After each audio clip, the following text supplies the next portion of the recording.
really there we go. Mike really champions students through their studies and provides innovative teaching styles and field trips to really engage with the real world. And speaking from personal experience, he really supports and challenges students, colleagues, and other academics to make a real impact.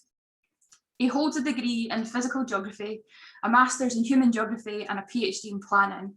And with the PhD being awarded from the Birmingham School of Built Environment. At Salford, he also leads the research hub on care and urban farming, while working across disciplines, schools, and institutions. As an interdisciplinary academic who's been involved in over 47 different projects as both PI and co-investigator, he also obtains funding from charities, research councils, industrial partners, European funders, global bodies, and more. His work is impact-driven and applied in nature, resulting in policy and behavioural changes, environmental improvements, and other impacts. Mike is currently involved in the Northern Route project, which is something he's going to speak about in his keynote. And this site is the UK's largest urban farm and eco-park. And he's been leading on this team since the start of 2017. Alongside media appearances, Mike has published widely on topics across guerrilla gardening, to urban food growing, radical green infrastructure, sustainable transport, and loads of different areas. Alongside these roles, Mike holds several non-academic positions as well, with organisations from ambassadors for social farms and gardens, to an advisor for Food Sync and a member of several other similar organisations, to ultimately have a real life impact both to individuals, communities, and the world as a whole. So I'd really like to be able to pass on to Mike to be able to run his keynote. At the very end as well, we'll take some questions. So yeah, over to you, Mike. Oh, thank you very much, Louise. And I kept my camera off because I hate the bio bit. But that's very nice of you to go through that. And thanks for giving that overview. I guess you're bigging me up too much, though, way too much. So hopefully everybody can hear me, and thank you again for having me along today, and thank you for the organizers for putting this wonderful event together. I've really enjoyed the morning, everything from Rich's keynote, which was fantastic this morning, all the way through to the other sessions as well, and I'm really looking forward to the amazing papers after this, and indeed the next 2 days as well. So really exciting, and definitely moving things in my schedule to make sure that I don't miss anything, because there's so much going on, and again, a huge thank you to the organizers for putting this together. As Louise said, I'm Mike Hardman. I'm an urban geographer, stroke planner, nearly more of a planner, based at the University of Salford, where I teach on the programs, but I also lead a research hub on urban agriculture, effectively. So care and urban farming, and links really well to some of the Rich's excellent presentation this morning and some of the things that he was picking up on as well. I don't see myself as a card-carrying health geographer by any means, so I'm learning a lot actually by being part of this event as well. And I think that's what's so great about it, just showing how interdisciplinary this kind of area of research is, and how it's bringing together anthropologists, human geographers, those who are actually medical practitioners as well on the ground. And I think that is, again, massive kudos to the organization for this event and to the wider team. What I want to do as part of this brief kind of talk is to give you a kind of a meta overview of urban agriculture and link it to some of the themes that we're looking at today with regards to health geographies as well. So it's a bit of a mishmash of some of the projects that we've been doing over the years, and some things that I've never been able to show before, particularly with regards to Northern Routes, for example, that Louise mentioned, that is all about upscaling a lot of the activities that we've been exploring this morning, things like care farming, which is already on quite a large scale, but particularly upscaling it in the city. So hopefully quite an interesting piece, and reflecting on several different projects and different case studies as we go through. I can't see the chat box at the minute, but I will get to it a bit later if there's any questions, or my contact details are up at the bottom as well if you want to ping anything across to me. And I'm aiming to speak for about half an hour or so, and then open it up for any discussion points and give you, crucially, that break before you've got those wonderful sessions this afternoon. And my display picture here, by the way, just interesting, this is a picture I took in, we've got some Americans in the room, and I was amazed by the radical green infrastructure and the radical projects you have over there. And this is in the Red Sox baseball stadium where they're growing food actually in the stadium structure itself. So reinventing that landscape, thinking outside the box, and using that food within that particular environment. So a really interesting project there, and I'll reflect on some of them as we go through. So what I wanted to do is to look at that wider level to start with about urban agriculture, exactly what it is, the spectrum of activity that's involved, and linking this to social prescription as well, some of the themes that have come out already as part of the session that was just before lunch. Really interesting, again, hearing some of the presentations there and some of the groundbreaking research that's going on, not just within the UK, but on that global level as well. I then want to reflect on one of our studies in the BNJ Open that we published late last year that looked at collating a lot of this data, a lot of the tools that are used by not just geographers, but other academics as well, to explore the impact of things like urban agricultural science, allotments, community gardens, urban farms, and everything else in between. And then last but not least, I want to kind of provide some recommendations for moving forward. I mean, this is a hot topic at the moment. The green recovery, post-COVID landscape, the pandemic has really thrust urban agriculture into the limelight, not just because of things like the mental health impacts, social prescription, themes that we're covering as part of this event, but it's also really shown how urban agriculture can act as a tool for producing more food in cities. I mean, previously, and even to today, you know, a lot of people kind of laugh at the idea of these sites being productive in any way. They often think of kind of the social benefits. Yes, the environmental benefits, maybe some of the economic benefits, but not really the large scale production element. And there's been so many case studies during the pandemic of these sites stepping up, producing more food, creating these short food supply chains, delivering to those in need, and really acting as a vital space for those who otherwise wouldn't have access to these kind of wonderful assets in their back garden, for example, or who were excluded from being able to get food from the supermarkets in the early day of the pandemic. So as you can tell, I'm going to be aiming to go a bit all over the place here, but with that central kind of red thread of social prescription, of looking at how exciting this area is as well. And hopefully that'll link into some of the amazing presentations that follow on from my session, which I know quite a strong food theme as part of that, not just today, but in some of the subsequent sessions and subsequent days as well. So urban agriculture, many of you are aware that, you know, our food system is very unsustainable. And I think the pandemic has shown that more than anything with the lack of supplies. I know recently about, you know, the lack of HGV drivers and obviously Brexit having an impact there as well. And so urban agriculture, particularly in the early days, there was a lot of discussions about, can we reinvent the food system in a way and bring food production from the rural to the urban, not completely changing the system. I would never advocate for cities being able to feed themselves from within, but rather taking pressure off systems and thinking of how we can tackle things like CO2 emissions, et cetera, et cetera. And some groundbreaking work here from the likes of Caroline Steele, Andre Villion, who wrote a lot about this in the earlier days, Joe Nazar, and many others as well, who have pioneered this concept and looked at how we may be able to upscale this and tackle a lot of the issues with our food system through urban agriculture as well. Again, things you'll be familiar with. Many of you have already spoken to this already and already doing, again, groundbreaking research in this particular field.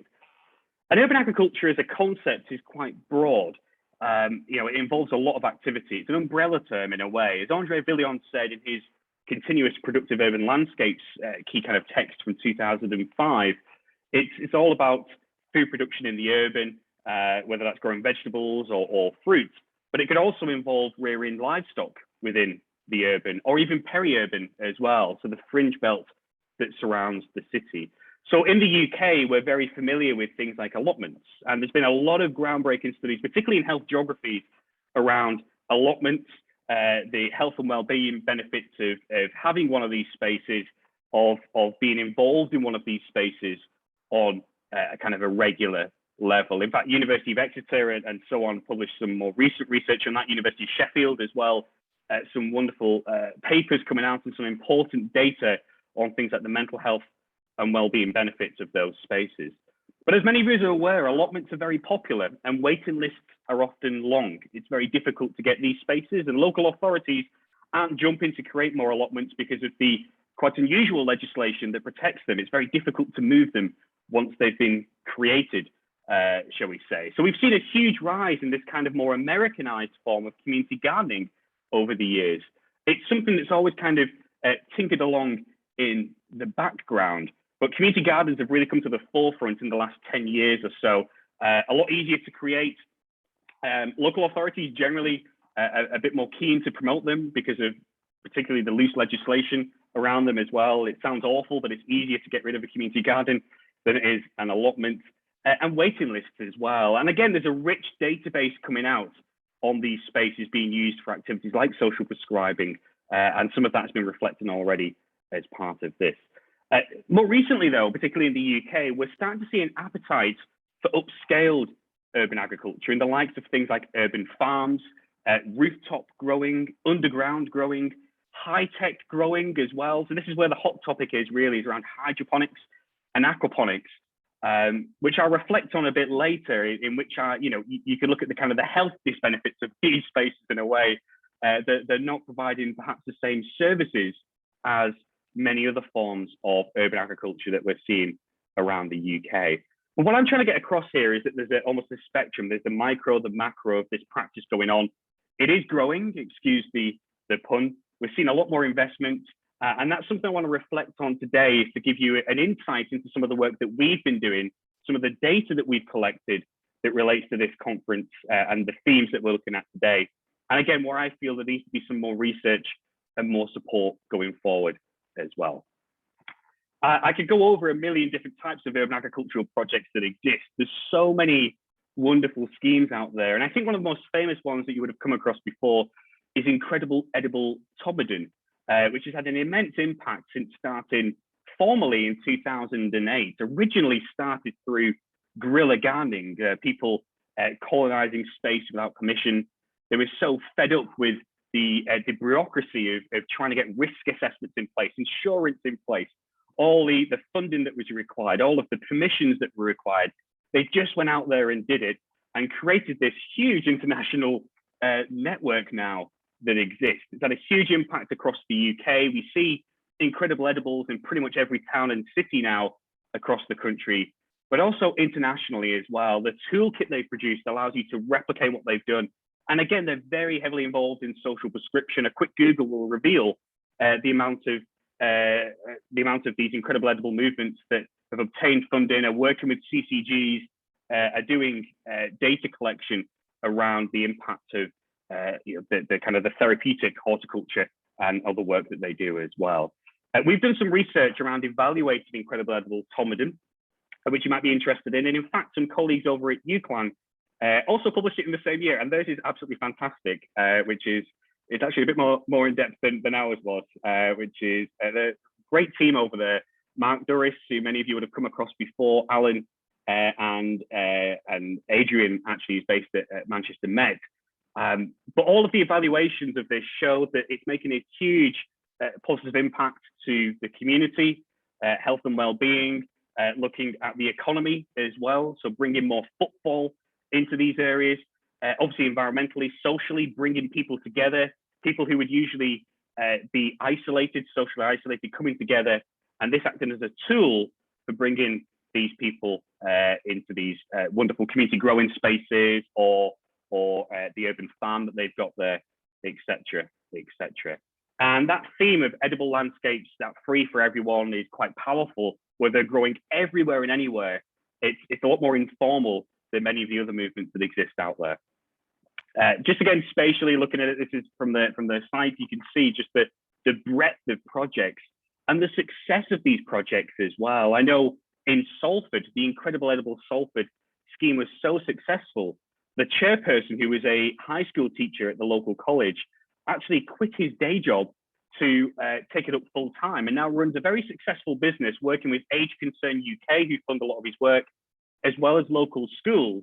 And the CCG just got some funding actually from the CCG to upscale a lot of his activities, forest schools, community growing as well, reconnecting people with nature. So that just gives you a brief insight in, again, just the power of urban agriculture, even these micro sites, what they can do. And the evidence base out there is very rich and very detailed, to say the least. On the flip side of this, on a more macro scale, we're starting to see a huge investment and appetite for things like edible rooftops and urban farms. This is one of my pictures from one of the many in New York City, which has now been superseded by one in Paris that has opened recently. And even in the UK, it's something that comes up time and time again. These kind of edible rooftops are quite popular at the moment. Aesthetically, they're quite pleasing on the eye, again, quite radical in nature, and enables you to grow right in the heart of cities. And indeed, there is evidence to show that in Sheffield, even in Salford, there are some of these that are looking at social prescription as well. So it's not just the everyday urban agricultural sites getting involved in some of the practices that we're looking at today, but actually these more upscaled, more radical forms of urban agriculture as well are also exploring some of the activities that we're interested in. This one employs people in the heart of Brooklyn. They've got a kind of a mini restaurant underneath as well, kind of creating a short mini food supply chain there, which is quite interesting. In the UK, there's been a huge growth spurt of these in London. So since 2008, research has shown that the kind of spatial coverage of green roofs is more than doubled in London because of things like the Olympics, the investment, the London plan in 2008 as well, really spurring on this type of green infrastructure. More widely in the UK, we're seeing the market expand every year on year. We're seeing more investments. I know from Manchester, there's more and more green roofs every year that are coming up, many of which are growing up there and linking through to groups as well to get them up on the spaces. And again, as I mentioned, increasingly being used as a tool within some of the schemes that we're talking about and we're interested in today as well. We've done some research on the potential for edible rooftops over the years. And again, I did tell you this is a bit of a mishmash of looking at some of our projects here and there. And this is just a quick insight into showing you the potential for transforming all of our cities for this type of green infrastructure. This is Manchester City Centre, for those of you who are aware with where Manchester is. At the bottom here, you've got they call it the Central Conference, I think it is. Manchester, it used to be called the GMEX, and it used to be a train station many years ago. You've got the Arndale Shopping Centre at the top as well. And we've been using remote sensing, spatial data sets, as well as qualitative research to not just look at the kind of the flat roofs, but weight capacity, accessibility, suitability as well. We've got other data sets that show where kind of the sunlight comes in. You know, for example, in Manchester, you've got a lot of large tower blocks now, and we have to be conscious that if we're pushing forward this type of activity, it needs to get the right type of sunlight, et cetera, as well. But it gives you an insight again into some of the research that we're doing around this, and some wonderful research again going on at the universities of Sheffield, University of Newcastle, at the University of Salford. Some of my colleagues have got the Ignition project, which is a €5 million scheme to look at how can we get businesses to invest in these types of green infrastructure. At present, a lot of it's from grant funding or from ad hoc local authority or government support, but how can we make a business case for this type of green infrastructure? All the way through to things like curve farming that Rich spoke about quite early this morning. So we've done work over the years with Withenshaw Curve Farm, particularly. I had a PhD student funded through that in 2013 to 2016, where we did an evaluation of that space, looking at the value it brought to the community, the work that they're doing on there, and how they aim to upscale some of their activities as well. So within that urban agricultural spectrum, curve farming is another important part of that larger kind of jigsaw puzzle, if you will. Despite this exciting area of these large sites, these smaller spaces that exist, research shows that a lot of urban agricultural sites are still temporary in nature. They're still very vulnerable, and they're not sustainable financially, particularly overall. So Rebecca, actually, who did her PhD with me, she now works at the University of Manchester, did some research a few years ago on temporary urban agricultural sites. And this is one that was in Withenshaw at the time that actually cost about £10,000 to set up. So it wasn't cheap to set one of these spaces up. They're not easy to establish. They're very expensive. The insurance, the risk assessment, the soil data collection, the sampling to prove that it's safe to grow in that space, and the security in this case, the polytunnels, etc. as well, all added up. So a very expensive project, but it linked with the Macmillan support group. There's quite a few of these around the country, and there was some really interesting data coming out, some qualitative data to show, again, the significant impact it was having both on people who were taking part in the activity as participants, but also those who surrounded this space as well. But I guess what I'm trying to get across here is that we need more permanent forms of urban agriculture, particularly for things like social prescription, that you can't really do on an ad hoc basis. You can't just come in for the odd session once every 6 months or whatever it may be. You need to have those spaces that provide those services on a more routine basis. This shows you how vulnerable the sector is, because this site doesn't exist anymore. On this space, there are now 6 houses.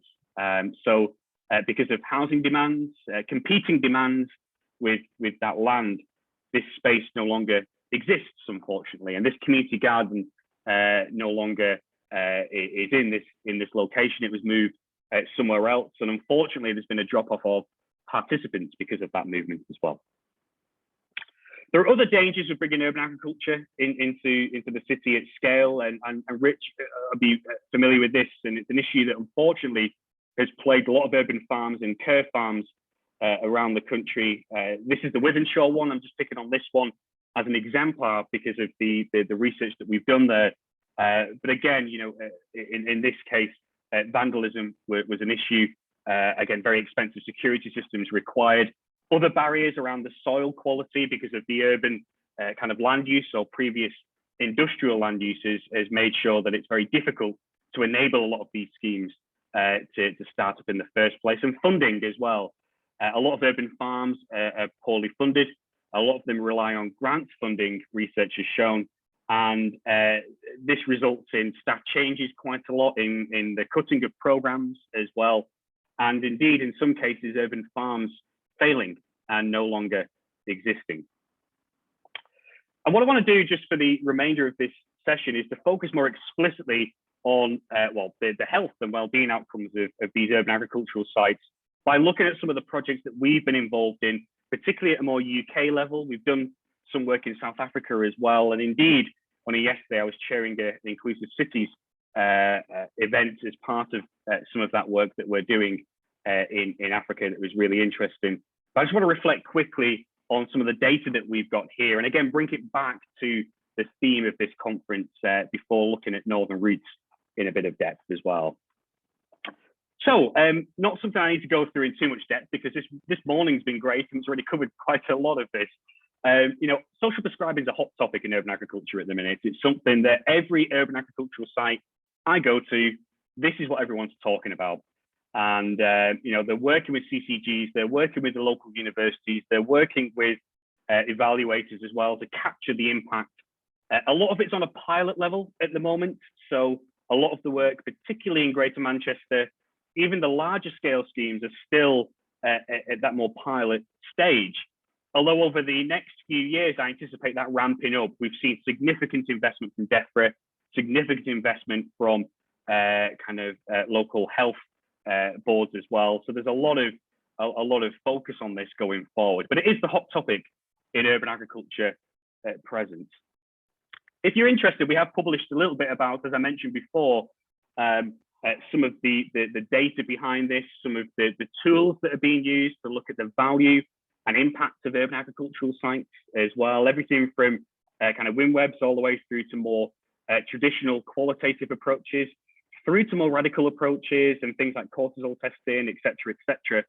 And what we try to do in this review, this scoping review with colleagues who are nurses, so Michelle's a nurse, we've got Alison and Michelle as well, who are based in health schools, was to really collate a lot of that data together and provide this open access article for health practitioners and academics who are interested in looking at where the gaps were, in looking at where the opportunities were, but also looking at where the evidence base is pointing to as well.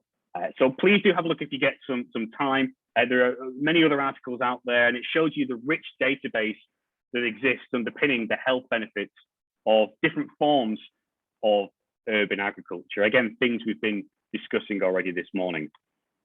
We produced some logic models from this particular piece of work. This is very basic in nature and was kind of an appendix to the paper you've just seen. But you can see there from, this is just looking at the mental health benefits of some urban agricultural sites. Again, a rich database out there, particularly focusing on allotments, community gardens, quite a lot on urban farms as well. The outputs and the outcomes stemming from that as well.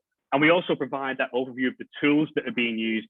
A lot of pilot studies again at the moment, although again, we're seeing a shift in that. I know some universities are doing larger scale studies with larger sample sizes as well. But when this review was written, a lot of them at the time were pilots in nature, were very small sample sizes in nature. And I guess one of the calls coming from that was to upscale a lot of this, not just the activity, but some of the research that was going on alongside it too. Some infographics were produced from that as well that we helped to communicate to health professionals, to key policy decision makers as well. Again, things we're already aware of from, many of you are experts in this field and have published already around this, whether it's care farms, whether it's urban farms, allotments, community gardens, or rooftop growing. That database is quite rich already. And this is just collating that in that kind of systematic way, again, led by my colleague, Michelle Howarth, who is a champion of social prescribing at a national level and does some wonderful work as well around this, very interdisciplinary in nature. Just focusing it down and bringing it back to what's actually happening on the ground, and then I'll reflect on some of our research at Greater Manchester level. As I mentioned before, there's a huge appetite for urban agriculture sites at the moment in social prescription. It's the hot topic. If we look at Greater Manchester here, they won one of the 7 pilots from DEFRA's recent £5.5 million investment to upscale social prescription. So Greater Manchester is one of the recipients of that. And that in turn has been kind of siphoned out to several sites to allow them to recruit more workers, to kind of ramp up their activities as well. There's been a care farm who's received some funding, some mostly community growing projects, community gardening projects as well. So the city, the Kindling Trust, have got some funding from elsewhere, which is a big player in the Greater Manchester scene.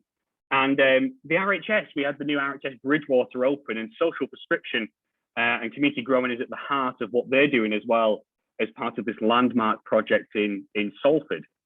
Something I'll show you some data on shortly in a second. And just some stats there at the bottom. So this is prior to this investment from DEFRA that only came in very late last year. And I believe the funding's only just been awarded to the projects on the ground for this year to actually start implementing the kind of the upscaling elements of this fund. But you can see that social prescribing is already quite popular in Greater Manchester. We're seeing a lot of social prescriptions a year. We're seeing GPs engaged with the process as well. We're seeing a lot of link workers on the ground, universities heavily involved, and lots of other key actors involved. And working with a lot of these projects, it's really good to see both the micro UA sites and the macro UA sites playing a role in this. So it isn't just focused on the large scale, the micro is also heavily involved in these activities as well. Just to give you an example of some of the data collection that's gone on already in Greater Manchester, again, my colleague Michelle published this quite late last year in a nursing journal. This is her reflections on the RHS's attempts at using their kind of community growing space for social prescription. They used the SwimWebs tool to collect this data. I believe there was about 50 people in the pilot who were part of this initial kind of referral to the site. And you can see here again, this pilot, very small scale at present, shows you again the participants before the intervention and after the intervention using that particular tool. Again, there's a link at the bottom in the references. If you're interested, have a look at Michelle's paper, and that'll talk about some of the barriers as well that participants face. There was a drop-off rate as part of that, for example, very difficult to get people regularly involved in this type of activity. And it was also the location of the site as well. The RHS wasn't very easy to get to. Public transport's only recently just kind of ramped up for that space that is not really in the heart of Salford. It's in the more affluent area of Salford. So again, quite difficult to get to that space compared to many other kind of community growing sites and allotments that exist. And again, I can keep going on. I haven't got time to, but I just want to put this information up there for you. If you're interested in any of the other projects that are taking part in social prescription activities, that have got some evaluations on their websites and reports, so you can look at some of the data collection that's gone on there, some of the tools they've been using as well. These are some of the ones that I'd urge you to have a look at. You've got the ones that I've mentioned, like Sow the City, the Kindling Trust, all the way through to Real Food Wythenshawe, who back in even 2013 were working with a local pharmacy to get people involved in this activity. So I've been doing it for quite a while, and quite informally as well, if I'm honest with you. They haven't received funding directly for that activity. It's something that they've just done as part of the wider work and the work they've been doing in Wythenshawe.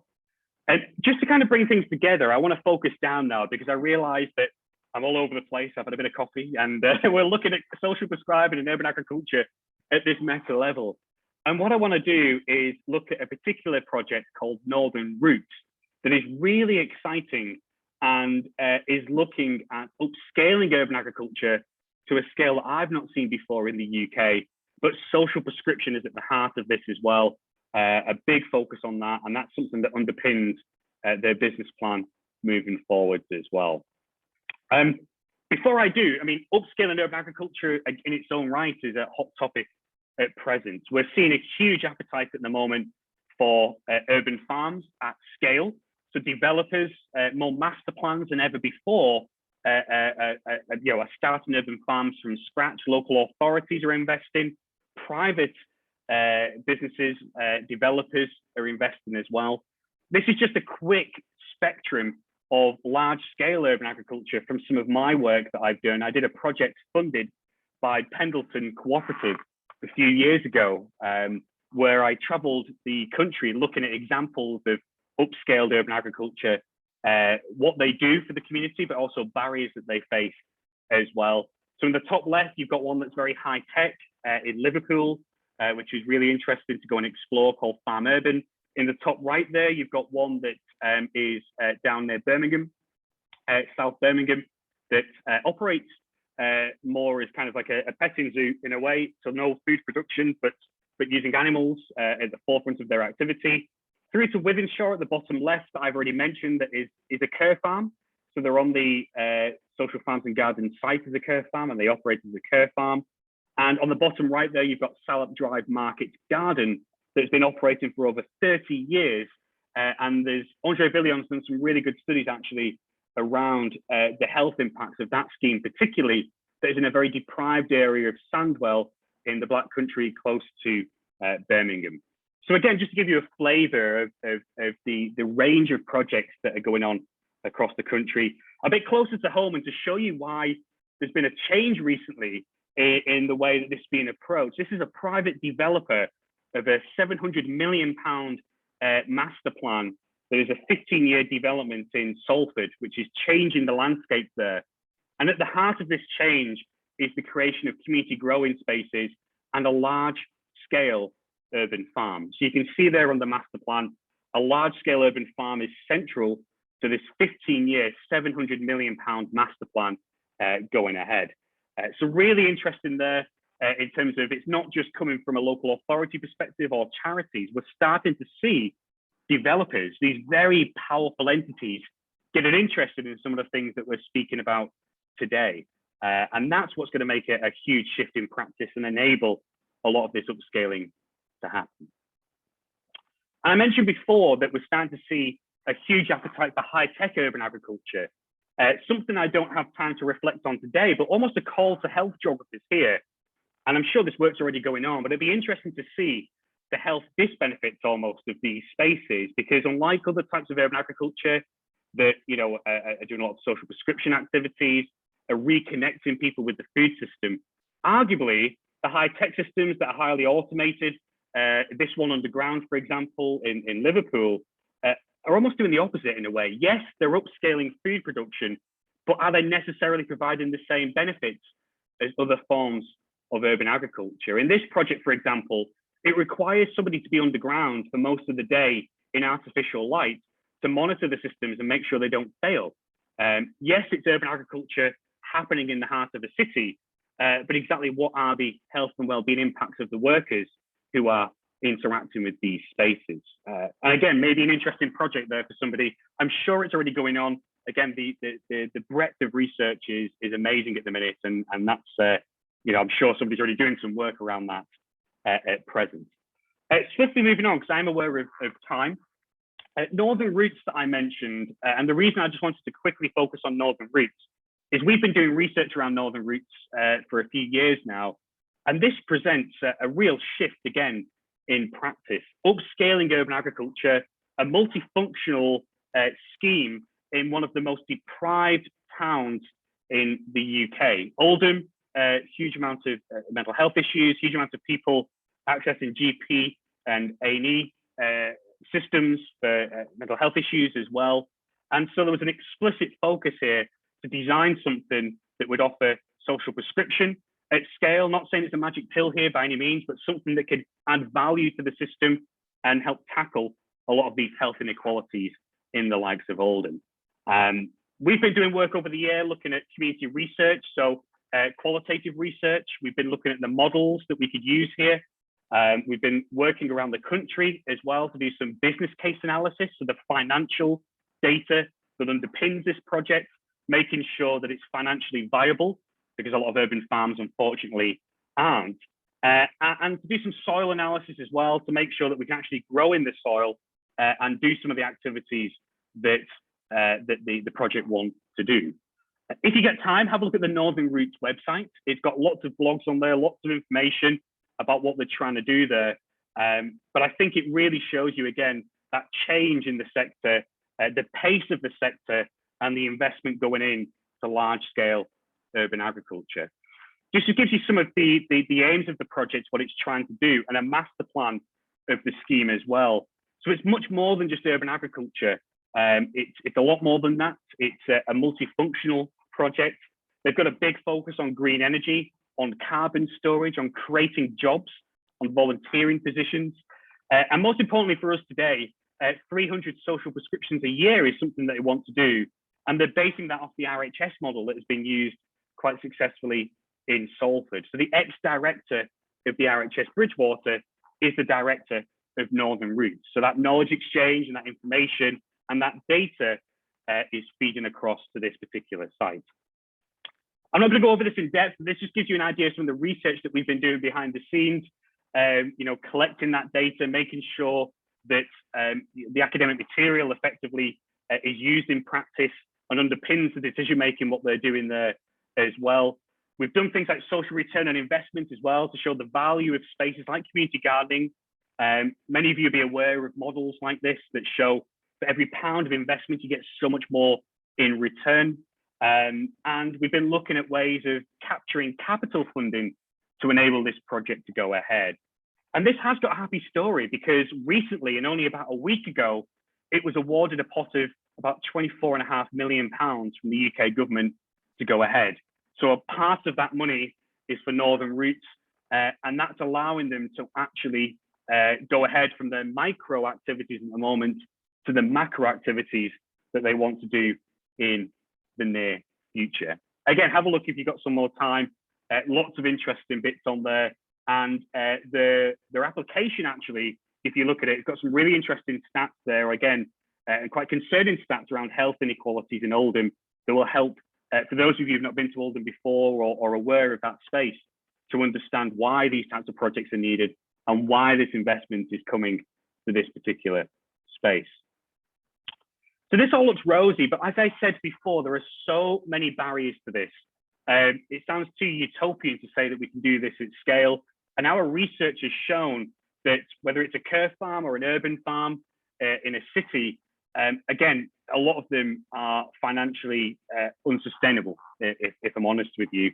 This is a snapshot of some of the quotations that I've collected through doing some qualitative research with urban farms up and down the country. And you can see the pattern here. A lot of them are relying on grant funding. A lot of them only bringing in a small amount of money per year, even those operating social prescription schemes as well, and not getting kind of the money to keep going, really. They have to be innovative. They have to have these multifunctional models that have social prescription alongside selling of produce, alongside training courses, alongside other activities as well to keep going. And I think a really powerful quote here is the last one there, which is always talking about grant income and how it's never ideal in a way. They always want something new. So, you know, a community growing space will never get grant income to support someone's wages or an ongoing initiative a lot of the time. Grant funders, what they want is a new garden or a new initiative so they can show impact themselves. And that's problematic. And competition is fierce, and that links to politics then. A lot of these sites not working together because they're competing for the same pot of funding. And it creates this awful situation where there's a lot of tension, a lot of infighting. And as many of you be aware in the room, very difficult to work across these groups. Because if you're working with one, then another one is like, oh, why are you working with them? Why aren't you working with us? And it gets quite confusing and quite troublesome, to say the least. So a bit of a downer there, I guess, on upscaled urban agriculture. There are lots of projects where there's been failure, unfortunately. In Salford, we've had 2 urban farms fail and fail quite spectacularly with regards to the amount of funding that was lost as part of that. We've seen many across the country failing as well. I've heard of many in London, in Bristol. I don't want to name any names because they were doing wonderful work, and unfortunately, it's either because the model or the situation at the time wasn't right. This one I will name, it's in the open kind of domain, and it's been cited quite a lot, is the Wigan urban farm that's right in the heart of the town there, mainly focused on high-tech growing, but also conventional urban agriculture as well. About £1.5 million to start up, unfortunately now is derelict and is on a grade 2 listed building, I believe. So they've got this high-tech system next to an empty structure, which is kind of an eyesore, if you will, in the middle of Wigan. Another huge barrier to things like care farming in the city, urban farming, allotments, community growing is soil. And we've got a paper coming out soon that talks about even a space that's never been used for any previous industrial activity doesn't always get over the really risk-averse soil guideline values that exist in the UK. And we're finding it very difficult working with urban agricultural projects to get them past local authority contamination officers, to get them through the planning process without using raised beds or without using some other form of tool without growing in the soil.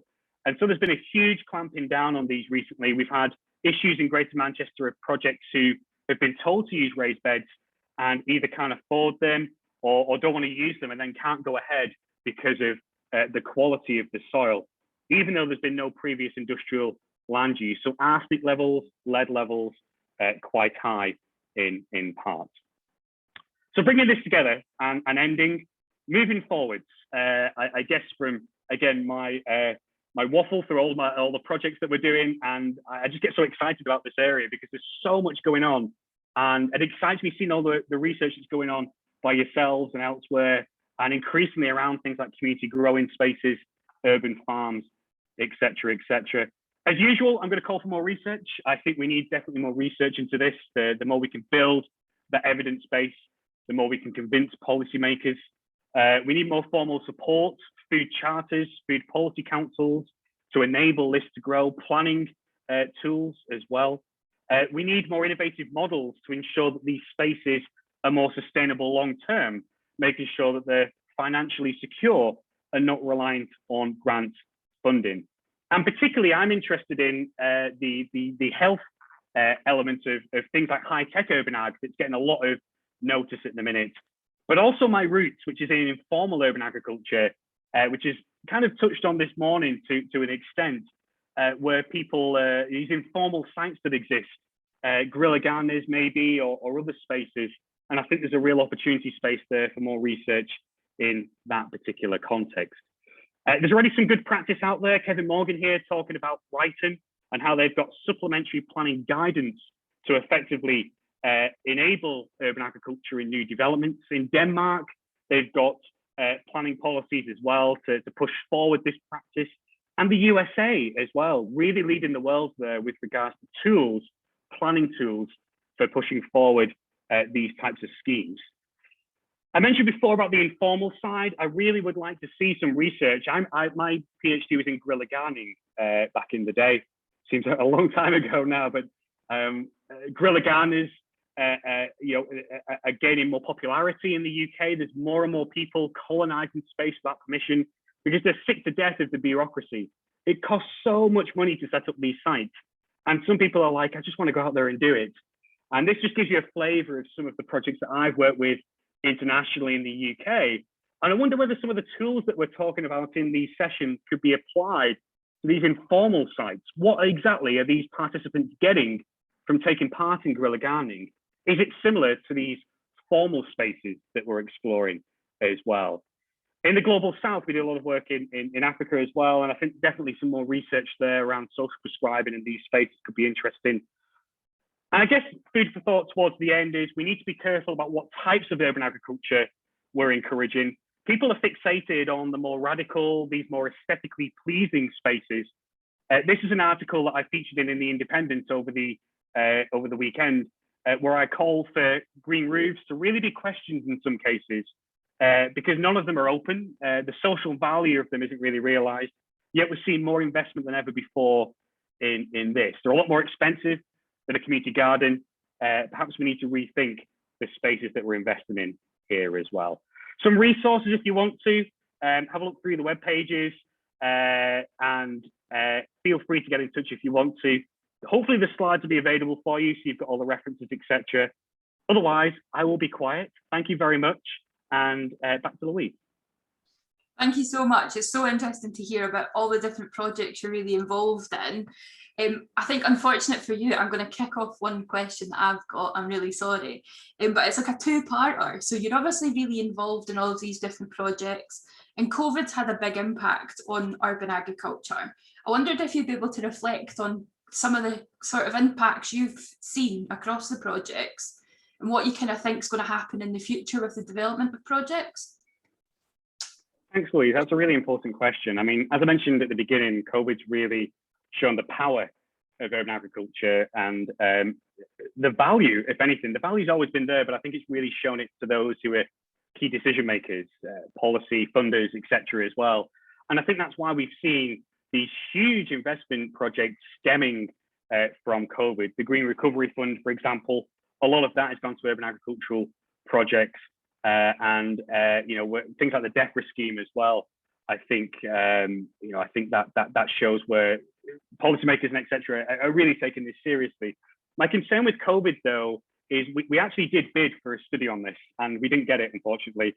In the very early days of the pandemic, I put a COVID emergency grant in, which was to look at the evidence base was that some of the urban agricultural sites we were working with were saying they were going to be closing because of the pandemic.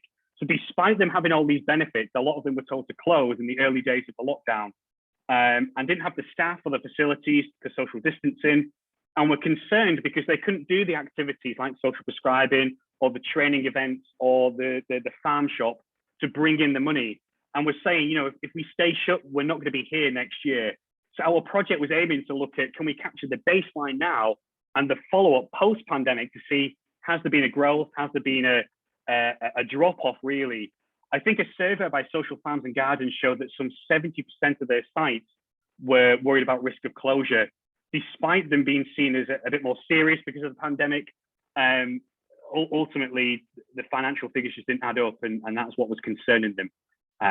So in a way, sorry, I'm answering your question in a way about way there, but I think there's been, I hate to say positives from COVID, but it's really shown the impact of these spaces more seriously. But also I think we need to monitor if there's going to be a drop-off in some of these spaces, those who have been not able to open or operate to the capacity that they can do, like Incredible Edible, Salford, which, as you know, Louise, from your research, is very difficult because they rely on schools, they rely on older people coming into the scheme.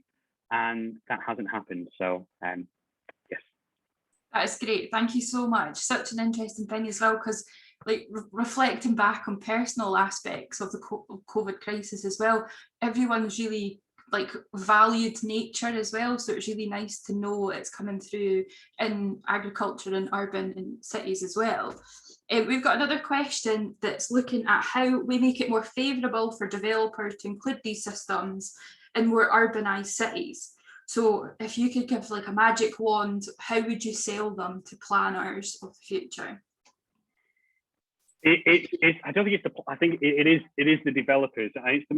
It's a difficult one because, as I said in the presentation, I think it's showing that these new town developments or green villages or whatever, the green infrastructure that is part of these developments, if we can think of it more radically, that I guess consumers or potential buyers are going to want it really, and to provide that evidence base, going to convince developers to incorporate these more in their master plans or their schemes. And we've seen that in that project, the £700 million one, where I think I haven't got a quote from them, but the developer spoke informally to me at the time and said it was quite cool and quite quirky, and that's why they included it, because it kind of fitted with the vibe. And a similar thing's happened in Salford with the first kind of green building that they're constructing. So it's one of those ones that you've seen probably in Milan and elsewhere. And I spoke to the head of planning for Greater Manchester, and he said that the developers are doing it now because it's cool. It's seen as something that people want on the ground. We have no power to convince them really. It's about that business case, but also about that, people want this. We're seeing more younger people getting involved in growing. A lot of my students are involved in community gardens. They've got allotments, and hopefully that will translate to developers taking this on board and pushing this forward. Well, with planners, I think looking at Kevin Morgan and others, we need more tools. This is something I've been lobbying for a while in Manchester and Salford. We always get told that working on it, I guess, and they'll get there. But we need to look at exemplars like Brighton, Bristol, London. London with the green roofs, for example, it shows you how powerful these tools can be if used in the right way to help create these spaces. So yeah, really interesting question there.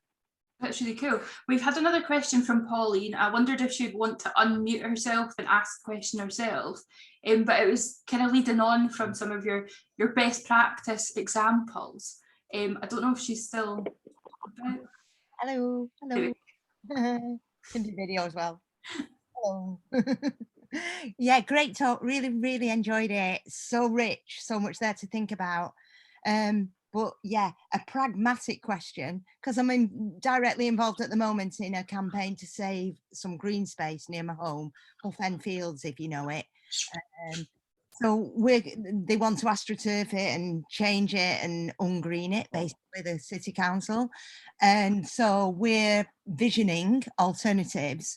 For example, there's an old changing rooms that's just been left derelict. They want to completely get rid of that rather than use that footprint, which would be the most eco way of doing it. They want to get rid of it, increase the car park, which will be more pollution, nitrates, all the rest of it. So do you know of any sports fields like this one? It's got wildlife corridors as well, where food growing, urban agriculture has been incorporated into it.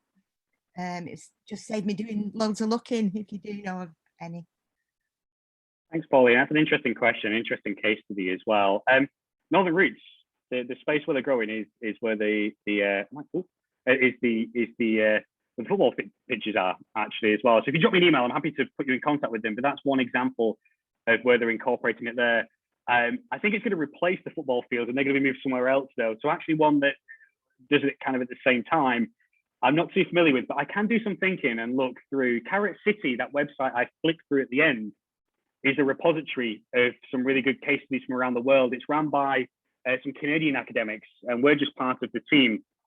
And they've got some wonderful things on there that you might want to look through as well. But what I will do is I'll do some digging for you, and there must be a few out there. I'll speak to some of my contacts if you drop me an email, and I will find out for you. Nothing comes to mind straight away, apart from the odd informal one that I'm aware of. But unless you want to do some guerrilla gardening, you can get stuck into the guerrilla gardening if you want to. But I'll have a look, because there must be a few out there. I'm not aware of any myself. I don't know if anyone in the chat, I can't seem to get the chat box up. I don't want to risk it in case my Zoom disappears by clicking something I'm not meant to. So, but if you drop me an email, what I will do is I'll try my best to find out for you if that's okay. Thank you. That's great. Thank you so much. I'm really cautious of your time, but thank you so much. Like, it's been amazing to hear about the research that you're currently doing as well, and thanks for coming along. Yeah, I think what we'll do is we'll take a 5-minute break and then we'll come back to the next session. Yes, thank you so much for everybody attending. We hope to see you at the next bit. So yeah, take a wee comfort break.